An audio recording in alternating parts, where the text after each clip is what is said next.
가난한 집안의 장녀였던 권오남 씨. 이야기는 그녀가 시집간 첫날 밤부터 시작됩니다. 밤마다 꿈에 나타나 오남 씨를 괴롭히는 죽은 고모. 그리고 마침내 오남 씨에게는 크나큰 불행이 닥쳐옵니다. 그것은 정말 고모의 한 때문이었을까요? 1976년 12월 권오남 씨는 21살의 나이에 시집을 가게 됩니다. 가슴 설레며 기다려야 할 신혼의 밤. 그러나 오남 씨에겐 잠자리가 두렵기만 했습니다. 밤마다 반복되는 이상한 꿈. 몇 년 전 죽은 고모가 꿈에 보이기 시작했던 것입니다. 2년! 나 시집 갈 때는 이불 한 채밖에 못 해갔는데 넌 무슨 혼수를 이렇게 많이 싸웠어! 막 화난 이상하면서 나는 이불 한 채밖에 안 해줬던데 넌 뭘 이렇게 많이 해왔어? 진짜 산 사람처럼 나타났거든요. 너무 피곤한 날은 좀 늦게 자고 일찍 일어난 날은 못 봤다 싶기도 한데요. 거의 하루 건너 한 번씩 나타나다시피 했어요. 오남아, 배고파. 밥 좀 줘. 꿈속의 고모는 항상 배고픔을 호소하며 오남 씨를 집요하게 괴롭혔습니다. 계속되는 악몽. 괴로움에 떨다 못한 오남 씨는 마침내 전해 들은 민간요법까지 써보게 되는데 어른들이 벌떡 일어나는 즉시 말을 하지 말고 고춧가루를 한 줌 집어갖고 바깥으로 던지고 칼을 머리맡에 놓고 자라. 별짓을 다 해도 계속 나타났어요. 고통을 견디다 못한 오남 씨는 아예 잠을 안 자기로 결심합니다. 임신을 한 무거운 몸으로 밤을 지새며 수를 놓았던 것입니다. 그때 수 놓은 것이 8폭짜리 병풍 2틀. 경상북도 춘향 친정집에 보관돼 있는 병풍을 볼 때면 오남 씨는 그때의 악몽이 되살아난다고 합니다. 급기야 오남 씨는 엄마. 어머니에게까지 하소연을 하게 됩니다. 나 결혼한 다음서부터 꿈속에서 밤마다 고모가 날 괴롭혀. 산발을 하고 다 떨어진 옷을 입고 양자기 밥 달라 그러고. 얘가 별소리를 다 한다. 고모가 뭘 너한테 억한 감정이 있다고 꿈에서 괴롭혀. 너 다시는 그런 소리 입 밖에도 내지 말어.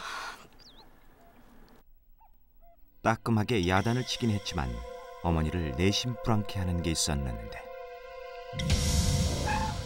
오남 씨를 시집 보낸 바로 그날 밤 어머니 꿈에도 역시 고모가 나타났기 때문입니다. 언니, 오남이 시집 갈 땐 잔장해주고 난 와라에 안아줬어. 그 후로도 어머니는 고모 꿈을 자주 꾸었다고 합니다. 권순애 씨. 오남 씨와 어머니를 불안에 떨게 한 고모. 무슨 사연이 있길래 권순애 씨는 이들의 꿈에 계속 나타난 것일까요? 때는 오남 씨의 유년 시절로 거슬러 올라갑니다. 고모 권순애 씨는 어려서 아버지를 여의고 오남 씨네 집에서 더부살이를 하게 됩니다. 됐다. 아가씨도 먹어. 10명이 넘는 대식구의 살림을 맡아 했던 고모. 가난한 살림살이에 그녀에게 돌아오는 것은 겨우 누룽지 한 덩어리. 반면 오남 씨는 집안의 장녀로 사랑을 독차지했다고 합니다. 부려 먹기는 너무 많이 부려 먹거든. 밥이 있는지 하고 더 주는 게 다 먹고 보면 고모밥은 없는 거야. 누른 거 조금 있는 거 마시고 나가는 거 보면 한시럽게. 고모, 이것도 좀 빨아줘. 나이는 4살밖에 차이 나지 않지만 처지는 크게 달랐던 두 사람. 한창 예민한 사춘기 소녀였던 고모의 마음속엔 어떤 감정이 싹트고 있었을까요? 항상 엄마는 명절 때도 내 옷 한 가지는 꼭 사주면서도 고모 안 샀을 때 많았어요. 동생도 안 사주지만 동생들한테 미안하지 않았는데 고모한테는 미안할 때 많았거든요. 고생만 실컷 하던 권순애 씨는 갓 20의 나이에 가난한 광부의 집안으로 시집을 갑니다. 결혼을 좀 뭐 더 있다가 시켜주면 입이라도 하나 덜 낳고 그렇게 결혼을 시켰는데 밥순도 먹는 집에 보내시면은 배나 안 고른데 우리 아가 또 가난한 집에 보내가지고 그래 그걸 지금 생각하면은 내 마음이 좋을 수가 있습니까? 그렇게 시집을 간 지 1년 후에야 어머니는 고모로부터 첫 소식을 받게 됩니다. 생명이 위독하니 빨리 와달라는 것이었습니다. 좀 보여줘.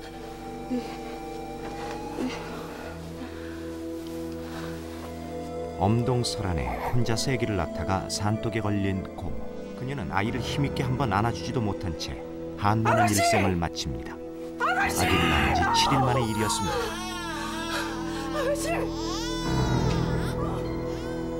평생을 가난하고 배고프게 살다 간 고모.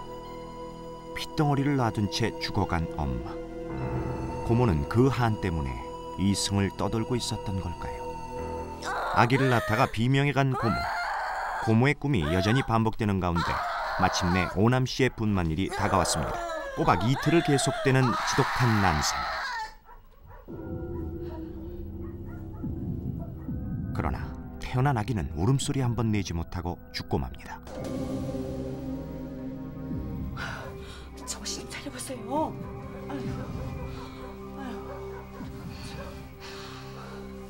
자, 사부인, 내가 한 가지 물어볼 게 있어요.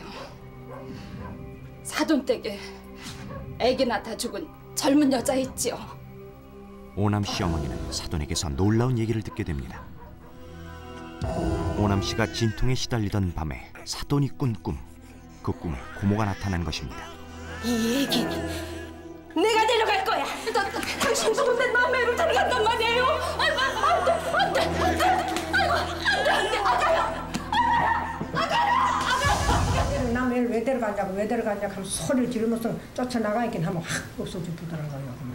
더 이상의 화를 막아야겠다는 생각에 어머니는 그 후 죽은 고모를 절에 모셨다고 합니다. 그런데 며칠 후 오남 씨의 꿈에 다시 고모가 나타납니다. 고모. 그러나 고모는 여느 때와 달리 새 옷을 입은 환한 모습이었습니다. 넓은 신장로가 확 뚫린 신장로가 있더라고요. 근데 까만 승용차를 세워놓고 오남아 나 좋은 데로 시집 간다? 그러면서 그거 차에 딱 타더라고요. 그러면서 차에 딱 타고 문을 닫으면서 휑하니 그렇게 좋은 데로 가더라고요. 그러고는 안 보였어요. 그날 이후 아무도 고모의 꿈을 다시 꾸지 않게 됩니다. 오남 씨와 어머니가 겪었던 알 수 없는 일들. 왜 고모는 꿈에 계속 나타나 오남 씨와 어머니를 괴롭혔던 걸까요? 여자분의 꿈에 나타나서 괴롭히는 건요, 한마디로 고모에 대한 죄책감이 문제된다고 저희들은 봅니다. 귀신이 뭡니까? 귀신은 자기 마음속에 있는 갈등 그 자체가 귀신입니다. 옛날 사람들은 그거를 귀신이라고 표현을 했습니다. 절에 모신 후 고모가 다시 나타나지 않는 것도 같은 맥락에서 해석할 수 있다고 합니다. 푸는 방법으로 고모를 절에다 모셨다 그랬죠. 이것은 마음속에서 고모와의 갈등 화해를 했다는 뜻이죠. 그렇게 화해를 해서 자기 마음의 평화를 얻죠. 그래도 의문점은 남습니다. 제3자였던 시어머니의 꿈에 고모가 나타난 것은 어떻게 설명해야 할까요? 시어머니도 이게 난산이니까 아기가 죽을지 모른다는 걱정을 굉장히 하고 있었다 이겁니다. 그런데 우리나라 전통에서 아기가 죽는 거는 귀신이 데려간다고 생각하는 전통이 있거든요. 그러니까 그런 꿈을 꿨다 이겁니다. 그런데 말을 그 다음에 맞춰보니까 고모하고 비슷하다 해서 고모라고 자기네들이 결론을 지은 것뿐이죠. 마음속의 죄책감이 만들어낸 악몽. 어쨌든 그것도 이제 벌써 20여 년 전의 얘기입니다. 20년 만에야 찾아본 고모의 무덤. 고모는 아직도 오남 씨 가족에게 회한으로 남아 있습니다. 세월 너머로 서서히 잊혀져가는 고모. 그러나 우리가 잊지 말아야 할 것이 한 가지 있습니다. 혹시 누군가에게 마음의 짐이 있다면 언제든 어떤 식으로든 반드시 풀어야 한다는 것 말입니다.